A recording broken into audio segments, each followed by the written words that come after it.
So we're going to do just a brief update, and we'll start with the report card. What you have in front of you, or among your papers, is just a set of votes. The report card, in fact, the report card doesn't really emphasize votes whatsoever. One of the things we discovered in doing the report card, our anticipation was we'd have a list of all the legislators, all your yes votes on our bills, all your no votes on our bills, and a percentage, and we'd see all these Democrats who were the pernicious ones undermining democracy, and of course all the Republicans who would be doing their job undermining democracy.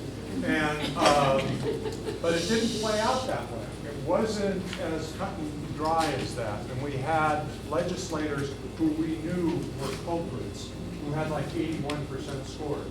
That's a B minus. And when we shared that with the people we visited with in Silver City, they said, Ramos could run on this and put, Retake Our Democracy gave me an 83%. And so we knew, Roxanne knew from the start when she saw this, she goes, this doesn't tell the story.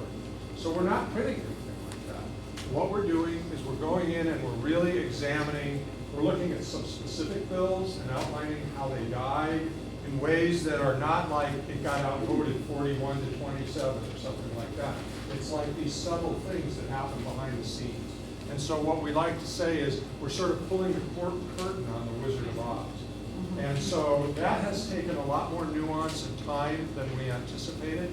But as of tomorrow, we will have a final draft that is then going to go out for circulation to just about a handful of people to make sure we're clear, we didn't misstate something, all of that. We'll take all that input back, and then we'll have the leadership team and us really look at it one more time. Then Roxanne's the desktop publisher, she'll make it cute. And that's my job, to make these cute. isn't she good? So I just wanted to say, what you have, if you don't have one, I'll tell you what it is, and I can get you one, where it says Democratic disappointments at the top. Yeah. Though that is a list of 13 Democrats, and that will be in the report card. But this is just sort of like a little preview of some kinds of things that you will find in the report card. But that just shows you what some of our Democrats are doing to kill some really good legislation. So. Roxanne, would you like to talk about the CD2 tour? Sure. Well, so one of our goals is outreach, because we realized a while back that there's power in numbers, right? I mean, that's like an old saying. We've got to have not just people in Santa Fe and Albuquerque, or maybe in Taos, there's some people from Taos here tonight, or maybe Dixon and Mudo, we've got some people from those communities. But all over the state, if we are going to make a difference, if we are going to influence this legislature, it has to be lots of people and from all the communities of New Mexico. So, yay. Hope you did it yourself. Paul and I Just did so it. far, we took a think you trip just did to it by yourself. Farmington. Very interesting, spent a couple days there. And then a few weeks ago, we went to the south. We had a community meeting in Truth or Consequences. The next night we had one in Silver City, and then the following night we were in Las Cruces. And we had a brief talk at Progressive Voters Alliance, which has been around for almost 20 years. That's Don Kurtz, if any of you know him, he's a great guy. And we had activists in those communities organizing the meetings for us.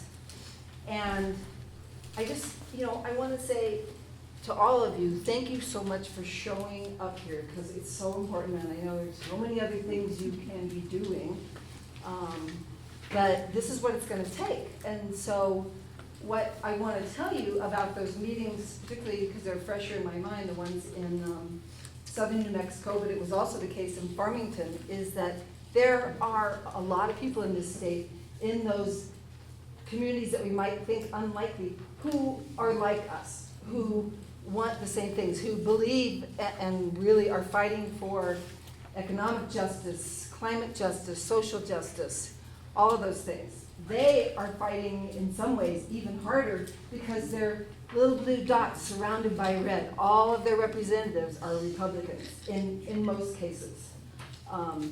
So they're fighting very hard. When we were in southern New Mexico, people just kept telling, well, first of all, they were very grateful because a lot of them had received our alerts during the legislative session. So that was good to hear that they put them to use. But everybody was just, thank you for coming down and visiting us. Thank you for listening to us. We just always, it's been our experience that the people in Santa Fe, there's like, they got a chip on their shoulder about us. People in Santa Fe and Albuquerque too, don't care about us. They don't understand us. Santa Fe is a bubble. Albuquerque is a sort of its own kind of bubble, bigger, more urban, but they don't understand what the issues are in the district too. Nobody comes down to talk to us. Nobody cares what we think. And we just kept saying, that's why we're here. We're here. I mean, we told them a little bit about what we're doing, but mostly we listened to them and asked them what issues they had and how could we support them.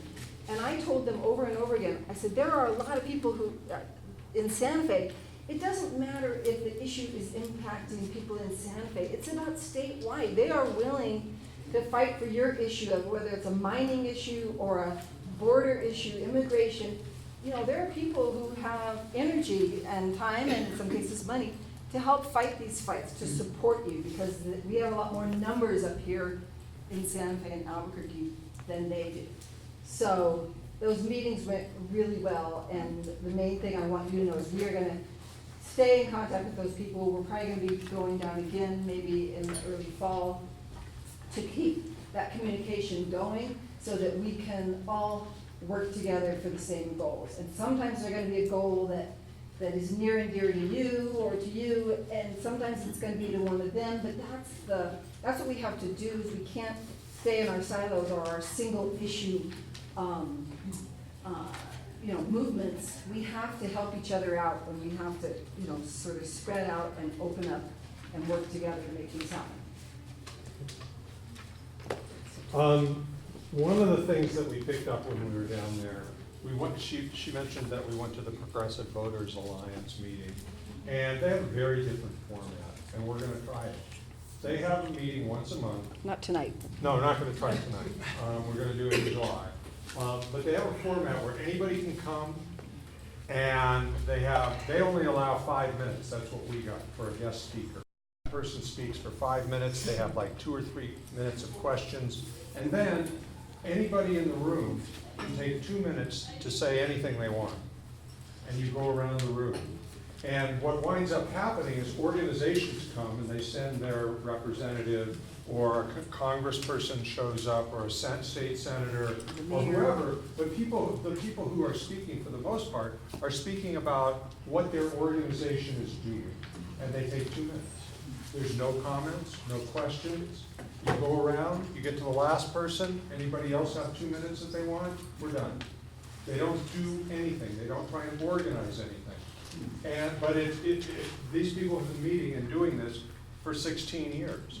And they have about 80 or 90 people at these meetings, and they take an hour, hour and a half, and they're done. And it's real quick and clean. And, for people who haven't been there, maybe we should give them a couple of examples, because that sort of sounds like, oh, you stand up and talk for 2 minutes, so what, kind of thing. But the mayor of Las Cruces was there, talking about what he's doing. That was amazing. Around asylums. Around asylum. There were 2 representatives there, and, sort of given a summary of the legislative session. There were people who are running. There was a woman there who's running for Mary Kay Papen's seat. She's a Merge graduate, which is great. Never been a Merge graduate that I didn't love. There were actually 2 candidates, a couple running for city council in Las Cruces. So just people from Indivisible Las Cruces, taking their 2 minutes to just either promote something, like come to a meeting that we're having, or, just giving information. So we're thinking we might do that. We're going to do that. And Can I ask a question about that? yeah. Do you see that as leading to action, or do you see it as just an informative exchange? It's a way, we may learn something that we want to take action on from that happening, but it's a way for people to hear from Earth Care, from Somos, from, SF Dreamers. Actually, though, you do have the opportunity to say, I'm gonna be in the back of the room and I have a sign-up sheet. So there is ways, and you can ask questions, you can't comment, you can ask And questions. just to be clear, it's not gonna replace anything that we're already doing. We're not gonna Right. do that and not do these kinds of meetings. That will just be possibly a once a month. You know, we'll try it out. If it takes off, great. If it doesn't, then we won't. Yeah. There was one more update. We're gonna also try and do remote streaming, although I talked to Andy Fertile, who is taping this for posterity's sake, but for the training, really. The price may be prohibitive, but we're gonna do the best we can to see if there isn't a way that those people in other parts of the state can participate in this, so folks like Jay don't have to drive cars. Well, Okay. and just to add on that, we are going to Taos and Gallup and, I don't know, a couple other And places. Budo. So if you know people, and Budo, Dixon, if you know people in those areas that you want, we can stay in touch with you, we'll let you know when we're gonna be there, if you wanna tell them to come to that meeting.